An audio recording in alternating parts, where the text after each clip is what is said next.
ध्वनिर्वर्णा पदम् वाक्यमित्यास्पद चतुष्टयम् यस्याः सूक्ष्मादि भेदे वाग्देवीं तामुपास्महे।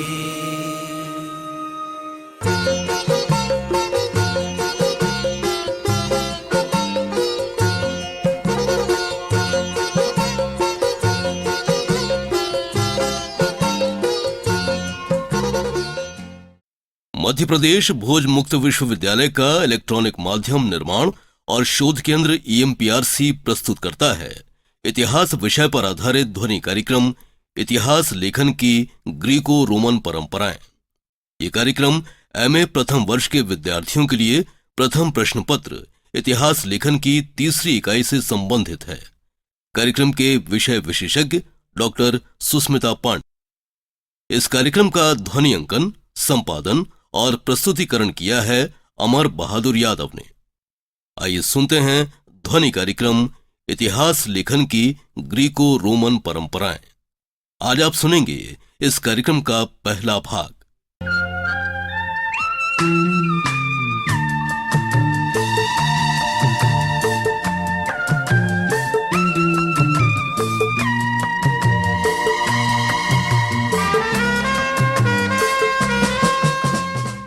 आज का ये व्याख्यान यूनान के इतिहास लेखन के विषय में है। अब यूनान का इतिहास लेखन जानने के लिए सर्वप्रथम हमको इसकी भौगोलिक परिस्थिति का अवलोकन करना होगा। आप विश्व के मानचित्र में अगर देखें तो ये यूरोप के दक्षिण पूर्वी भाग में है। यूनान जो है वो तीनों ओर 3 समुद्रों से घिरा हुआ है। पश्चिम दिशा में आयोनियन सी है या आयोनियन समुद्र, पूर्वी दिशा में ईजियन समुद्र है और दक्षिणी दिशा में मेडिटेरेनियन सी या भूमध्य सागर है। अब जो प्रमुख भाग है यूनान का उसको हम मेनलैंड कहते हैं और इसका प्रमुख नगर राज्य जो था वो एथेंस था। और दक्षिण में अगर देखिए तो एक छोटा सा द्वीप है जिसको पेलोपोनेशियन आइलैंड या पेलोपोनेशियन द्वीप कहते हैं, जिसका प्रमुख राज्य स्पार्टा था। अब मेनलैंड और पेलोपोनेशियन आइलैंड दोनों एक छोटे से भूभाग से जुड़े हैं जिसको कोरिंथ कहते हैं। मेनलैंड में आप देखें तो एथेंस जिस प्रदेश का भाग है वो एटिका है। उसके उत्तर पश्चिम में बोएशिया है जिसका प्रमुख नगर राज्य जो था वो थीब्स था। और ऊपर आप देखेंगे तो थ्रेस, मैसेडोन आदि भाग होंगे। अब आप पूर्वी भाग में जो ईजियन सी है उसको आप देखें तो उसमें छोटे छोटे द्वीप हैं जिनको साइक्लेड आइलैंड्स कहते हैं। और दक्षिण में ईजियन सी के जाएंगे तो क्रीट नामक का द्वीप है जो बहुत महत्वपूर्ण था। तो ये सभी प्राचीन यूनान के इतिहास में महत्वपूर्ण थे। अब हमको देखना पड़ेगा कि इसके इतिहास के प्रमुख चरण क्या थे। तो हम इसको 5 प्रमुख चरणों में मान सकते हैं इसके इतिहास को। प्रथम चरण जो है वो मिनोयन युग है जो कि लगभग 3री सहस्त्राब्दी ईसा पूर्व से लेकर 1400 ईसा पूर्व तक था। इसमें कृषि पालन आदि प्रमुख थे। दूसरा जो युग है माइसीनियन युग है और इसकी जो तिथि है वो लगभग 1600 से 1200 ईसा पूर्व है। थोड़ा सा पीरियड ओवरलैप करता है। फिर तीसरा जो युग है उसको अंधकारमय युग कहते हैं। उसके भी 2 भाग हैं। एक तो 1200 ईसा पूर्व से 1050 ईसा पूर्व है और एक 1050 ईसा पूर्व से 800 ईसा पूर्व है। पर अंधकार युग कह तो रहे हैं परंतु इसी में बड़े बड़े महाकाव्य लिखे गए हैं, इलियड और ओडिसी। अब अगला जो युग है वो आर्काइक युग कहलाता है जो 800 ईसा पूर्व से 500 ईसा पूर्व तक है। अब इसके बाद आता है क्लासिकल युग जो कि स्वर्ण युग था यूनान का। और जो 2 प्रसिद्ध इतिहासकार जिनके बारे में हम चर्चा करना चाहेंगे, हेरोडोटस और थ्यूसिडिडीज, वो इसी क्लासिकल युग में थे। अब आप सोचेंगे इसके पहले क्या कोई इतिहास की परंपरा नहीं थी यूनान में?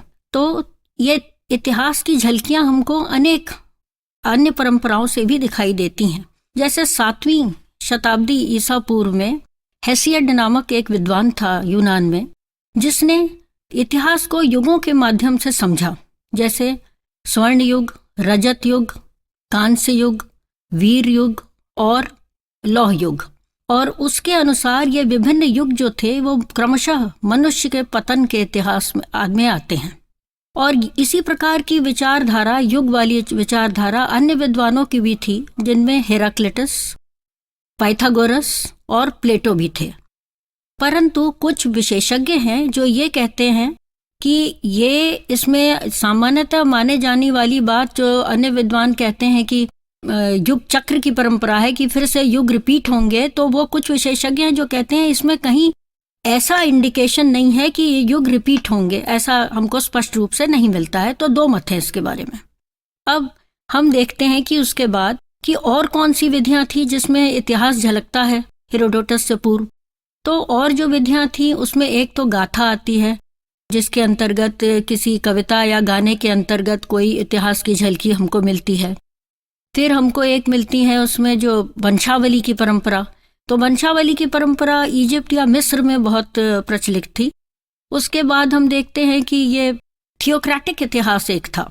वो क्या होता है कि जब इतिहास में किसी महाकाव्य में आप देखते हैं कि मनुष्यों के साथ साथ देवता भी भाग लेते हैं, तो वो थियोक्रेटिक इतिहास कहलाता है। फिर आप देखते हैं मिथक। मिथक क्या होते हैं? मिथक होते हैं जबकि देवता संबंधी कुछ गूढ़ रहस्य या सृष्टि संबंधी कुछ गूढ़ रहस्य, कहानी आदि से समझाए जाते हैं। इसमें भी किसी देश का आपको सांस्कृतिक इतिहास बहुत भली भांति समझ में आता है। एक और विधा थी जिसका नाम लोगोग्राफी था।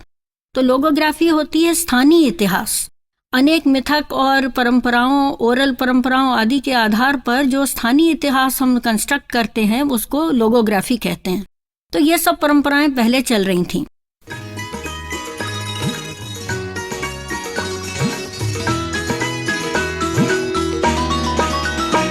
अब हेरोडोटस को पाश्चात्य जगत में तो इतिहास का जनक कहा जाता है, क्योंकि क्या उसकी खास बातें थीं? पहला तो ये था कि उसने इतिहास को मानव पटल में रखा, कि देवताओं और मानव का मिक्स नहीं किया, इतिहास मानव जगत में किया।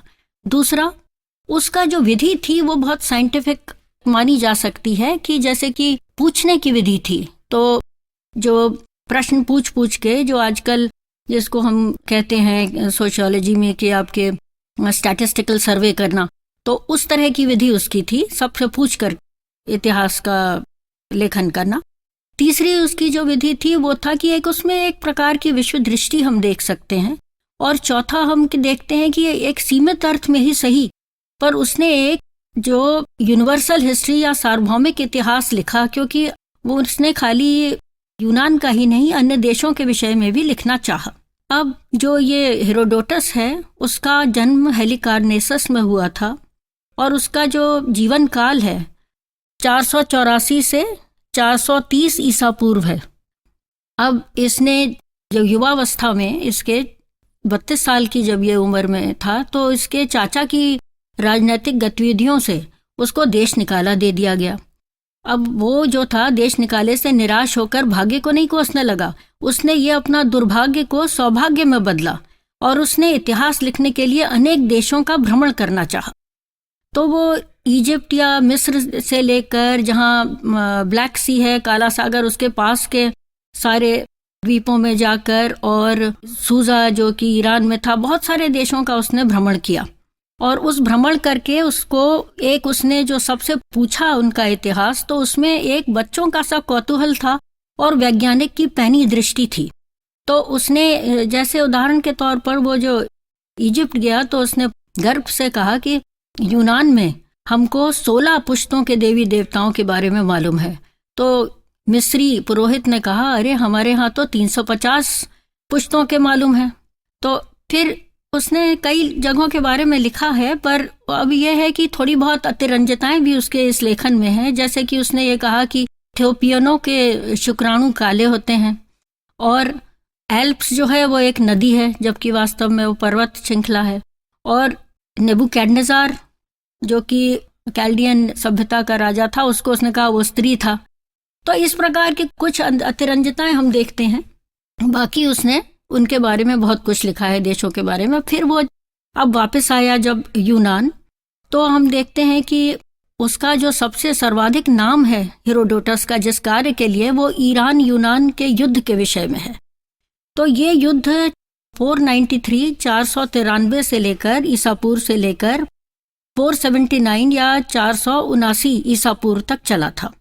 इस युद्ध के बारे में विस्तार से वर्णन हेरोडोटस करता है और सबसे अच्छा सोर्स उसी का वर्णन है उसका, इस युद्ध का। और इसमें हम देखते हैं कि उसने बड़ी वस्तुनिष्ठता से इसका इतिहास लिखा है, क्योंकि अपने देश और दूसरे देश दोनों की कमियां और दोनों की बड़ाई दोनों करी हैं उसने, यद्यपि उसका राष्ट्र प्रेम फिर भी रहा। और इस युद्ध के बाद क्या हुआ कि वो बहुत ज़्यादा प्रचलित उसकी ये इतिहास हो गया, और वो एथेंस में, ओलंपिया में, सार्वजनिक स्थलों पर स्वयं अपना ये इतिहास सुनाता था, और बहुत भारी भीड़ इकट्ठी हो जाती थी, और लोग इतने प्रफुल्लित होते थे उसके इतिहास सुनने में कि वो क्या करते थे, उसको 12 टैलेंट तक दे देते थे। तो अब ये है कि देखें आइए कि उसका स्टाइल या शैली किस प्रकार की थी, किस प्रकार से उसने लिखा। यद्यपि उसकी पूछताछ की शैली थी, परंतु उसका ये मानना था कि life is an accident govern by blind destiny, कि एक अंधे नियति से संचालित जो जीवन होता है, क्योंकि आकस्मिक कारण कहीं भी कुछ भी उलटफेर कर देते हैं। और मनुष्य जो है वो इससे, इतिहास से क्या सीख सकता है? कोई भविष्य की प्लानिंग तो नहीं कर सकता है, पर ये सीख सकता है कि उसमें हमको धैर्य से इन परिस्थितियों का हम सामना कैसे करें। अब किस प्रकार से उसने लिखा है, तो उसका जो स्टाइल है वो जिसको कहते हैं पैराडॉक्स शैली में लिखा है, जिसको विपर्य अलंकार कह सकते हैं हम, उसमें लिखा है। तो उसका आपको एक उदाहरण देती हूँ कि 560 ईसा पूर्व के करीब का उसने जो इतिहास लिखा है, उसमें उस समय ईरान में साइरस राजा था, और लिडिया में जो राजा था क्रोसस था, जो बहुत अमीर था। आज भी कहते हैं एज रिच एज क्रोसस कहा जाता है। तो अब ईरान की बहुत महत्वाकांक्षा थी, और साइरस सारे दुनिया को जीतना चाहता था, और जो क्रोसस भी काफ़ी समृद्ध था। तो क्रोसस यूनान में ऑरिकल ऑफ डेल्फी के पास गया अपना भविष्य पूछने। ऑरिकल ऑफ डेल्फी क्या था कि डेल्फी नामक यूनान में एक स्थान था जहाँ पर एक मंदिर था जिसमें पुजारिनें थीं, उसमें प्रमुख पुजारिन भविष्यवाणी करती थी। तो उसने कहा कि you will destroy a mighty empire, कि तुम एक बहुत बड़े साम्राज्य का विध्वंस करोगे। बस क्या था, वो क्रोसस तो फिर लड़ने चल दिया, पर हुआ क्या, क्रोसस हार गया, क्योंकि उसका भी माइटी एम्पायर था, बड़ा एम्पायर था, उसने अपना ही साम्राज्य का विध्वंस कर दिया। तो ये जो एक विपर्य अलंकार की शैली हम देखते हैं हेरोडोटस में, वो बहुत ही रोचक है, जिसको हम देखते हैं। और भी कई उदाहरणों में उसने ऐसा कहा है, जैसे कि उसने अपने कई उदाहरणों में क्रोसस और सोलन, जो एक बहुत बुद्धिमान व्यक्ति था यूनान का, उसके डायलॉग्स कहे हैं। तो जैसे सोलन के मुंह से उसने कहलवाया है कि call no man happy unless he is dead, कि किसी आदमी को आप बहुत खुश या भाग्यशाली नहीं कहें, call no man lucky unless he is dead. तो ये बड़ा ही एक जीवन दृष्टि देने वाला वाक्य है। उसके सारा इतिहास लेखन ये एक जीवन दृष्टि पर आधारित है, तो इसलिए हम कह सकते हैं कि वो न ही केवल इतिहास लेखन पर इतिहास दर्शन भी माना जा सकता है।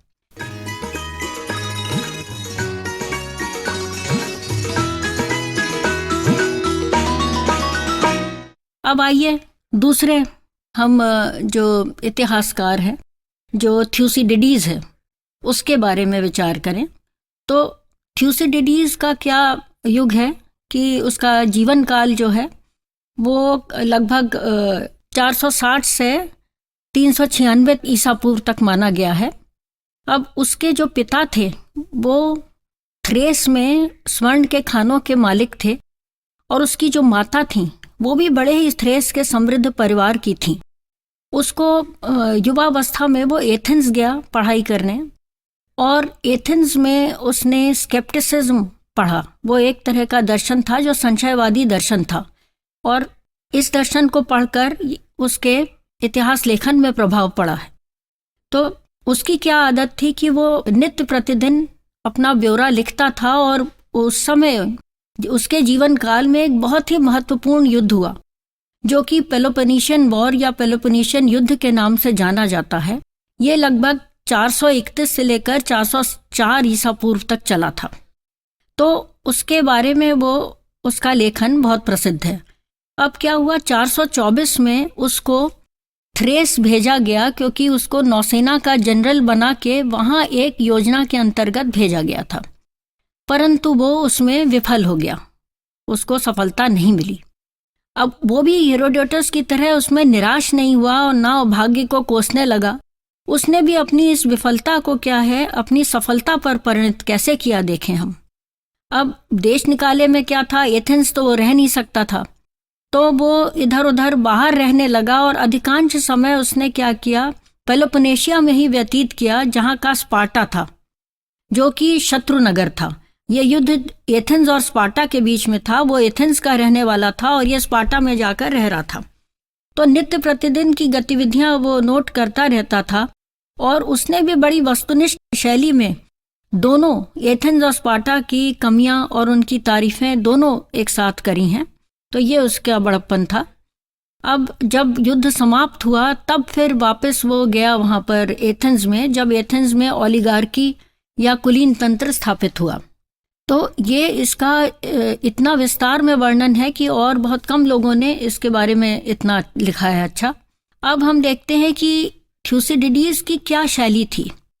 तो अब थ्यूसिडिडीज की शैली जो है हेरोडोटस से तो बहुत भिन्न थी, क्योंकि वो अपने को ज़्यादा साइंटिफिक इतिहास लेखन वाला मानता था और उसकी शैली जो है यथा तथ्य है, यथार्थ है, और उसने संक्षिप्त में यथा तथ्य और जितने यथार्थ की बातें लिखनी चाहिए हैं। दूसरा, उसने काल क्रम को बड़ा ध्यान देना चाहा है। तीसरा, उसने जो कार्य कारण ढूंढना चाहा इतिहास में, वो बहुत रोचक है और बहुत उसका कंट्रीब्यूशन है। जैसे कि 2 प्रमुख कारण होते हैं उसके अनुसार, और बाद में सभी इतिहासकार उस हिसाब से करते हैं कारण। एक तो प्रमुख कारण होते हैं और एक तात्कालिक कारण होते हैं किसी घटना के। तो उनका विकास कैसे होता है और उनका फल कैसे होता है, इस पर उसने ज़्यादा ध्यान दिया। और उस काल में क्या था, एक हिपोक्रेटस का मेडिकल हिस्ट्री बहुत प्रचलित थी, उसमें कार्य कारण पर बहुत ध्यान दिया गया था। तो वही अपनाना चाहा उसने थ्यूसिडिडीज ने इतिहास में, और इसीलिए कई बार उसको फादर ऑफ साइकोलॉजिकल हिस्ट्री, या जिसको कहते हैं कि मनोवैज्ञानिक इतिहास का जनक, और दूसरा उसको फादर ऑफ साइंटिफिक हिस्ट्री या वैज्ञानिक इतिहास का जनक कहा जाता है। इससे ये मत समझिएगा कि उसका इतिहास लेखन बहुत ही नीरस था, क्योंकि उसमें भी आप अलंकारिता देख सकते हैं और उसमें भी आप वाक्पटुता देख सकते हैं, और एक गहरी संवेदनशीलता है जो उसके वाक्यों में आप देख सकते हैं। और एक और बात है उसमें कि उसने उस काल में एक और विचारधारा यूनान में चल रही थी कि हम उसी विषय को महत्वपूर्ण मानेंगे जो विषय शाश्वत हो। अब इतिहास तो शाश्वत होता नहीं है, उसके घटनाएं तो नित्य प्रतिदिन बदलती रहती हैं, परंतु दर्शन शाश्वत होता है। तो उसने इतिहास को अपना स्थान किस प्रकार दिया? उसने ये कहा कि भले ही घटनाएं अशाश्वत हैं, परंतु उसके पीछे के कार्य कारण जो हैं उसमें हम शाश्वत नियम आदि देख सकते हैं। तो इसलिए इतिहास को पुनः अपने प्रतिष्ठित पद पर उसने रखा। अब वो देखते हैं संवेदनशीलता उसकी जो है वो कैसे हमको दिखाई देती है, उसके कथनों से हमको दिखाई देती है। उसने ऐसा नहीं था कि उसने खाली नीरस कार्य कारणवाद लिखा, उसने भी कुछ ऐतिहासिक व्यक्तित्वों के बारे में बहुत रोचक ढंग से लिखा है। कौन थे वो लोग?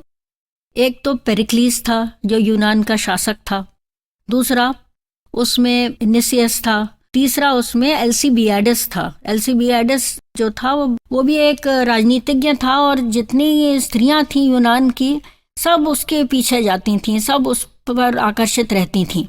तो बहुत रोचक ढंग से उसने एल्सीबियाडस का भी इतिहास लिखा है। और अब जैसे कि वो अपने पात्रों के मुंह से ऐसे कथन कहलाता है जो बहुत मायने रखते हैं, और हो सकता है ये उस पात्र ने ना कहे हो एक्चुअल लाइफ में या वास्तविक जगत में, परंतु इन कथनों से उस काल की घटनाक्रम के बारे में, उस काल की प्रवृत्ति और पात्रों के बारे में हमको बहुत कुछ पता लगता है। जैसे जब ये पेलोपोनेशियन युद्ध चल रहा था तो बहुत सालों तक चलने लगा, जब तो पेरिक्लीस जो शासक था उसके सैनिक बहुत परेशान आ गए और वो नहीं आगे लड़ना चाहते थे।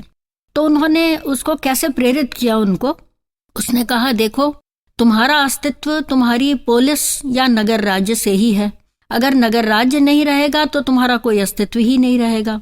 एक तो ये है कथन।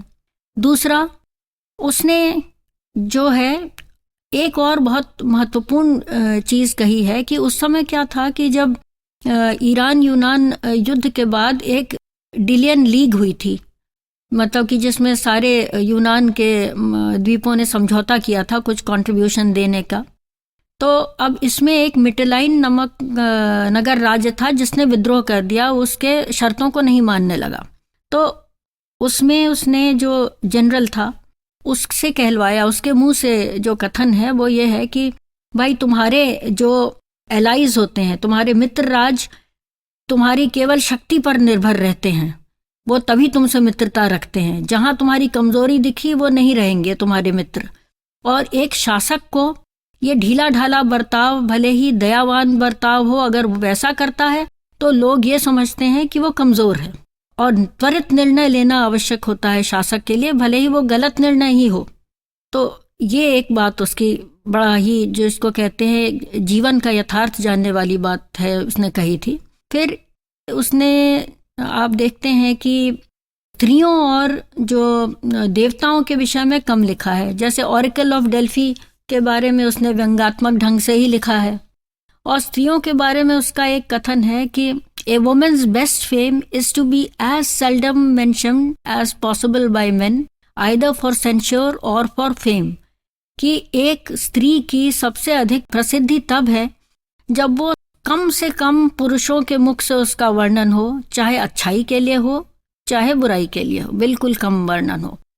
अब इस कथन से हम देखते हैं कि कितना एक यथार्थवादी कथन है वो, जो कि प्रैक्टिकल जिसको हम कह सकते हैं, जो व्यावहारिक कथन है उसके देखकर। तो अब देखते हैं हम कि हेरोडोटस और थ्यूसिडिडीज का जो पूरा उनका योगदान था वो बहुत महत्वपूर्ण था। कैसे? पहले उन्होंने मानव पटल पर इतिहास लिखा, जो कि पहले पाश्चात्य जगत में ऐसा नहीं लिखाया जाता था। दूसरा, उन्होंने एक तरह की वैज्ञानिक विधि अपनाई, पूछताछ की, गवाह की विधि अपनाई, जो कि उसको महत्वपूर्ण समझा। और थ्यूसिडिडीज ने तो स्टैटिस्टिकल सर्वे की भी विधि दोनों ने अपना रखी थी। फिर तीसरा हम देखते हैं कि इन्होंने जो अपने काल में यूनान का इतिहास लिखा वो इतने विस्तार से है कि उसमें आगे के जो भविष्य के इतिहासकार हैं वो उसमें और तथ्यों को जोड़ना उनके लिए मुश्किल है, कि पूरा है, संपूर्ण तथ्य हैं उसमें। और फिर हम देखते हैं चौथी एक और बात देखते हैं कि वो उन्होंने इतिहास को फिर से अपनी एक प्रेस्टिजियस पोजीशन में रखा, जो कि उस समय सब्सटैंशियलिस्ट जो थे वो केवल शाश्वत विषयों को महत्वपूर्ण मान रहे थे। एक और बात है उसमें उनके कि ये खाली एक सिंपल इतिहास लेखन दोनों का नहीं है, पर उसमें गूढ़ इतिहास दर्शन भी दोनों का जीवन के प्रति हमको दिखता है।